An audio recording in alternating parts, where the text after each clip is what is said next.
Hello বন্ধুরা, শাশুড়ি মা রান্নাঘরে তোমার দিকে অনেক অনেক স্বাগত। দেখো আজকে আমাদের দুপুরে কি রান্না হয়েছে তার একটা ছোট্ট ভিডিও শেয়ার করছি। দেখো রয়েছে সাদা ভাত, এখানে রয়েছে দেখো আলু ভাজা,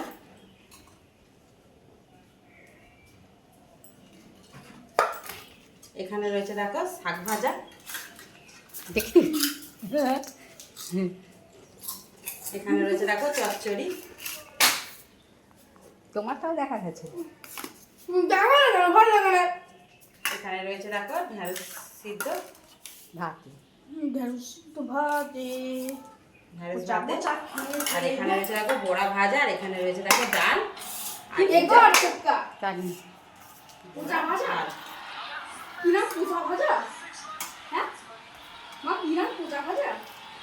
আইটাই করে বড়ার চাল করেছি, আর এখানে রয়েছে চাটনি পাঁপড়। আজকে আমাদের এইগুলোই রান্না হয়েছে। তোমাদের যদি ভালো লাগে লাইক কমেন্ট শেয়ার করে আমার চ্যানেলটা সাবস্ক্রাইব করুন। এইটুকুই রান্না করছো 1 মিনিটের ভিতরে অনেক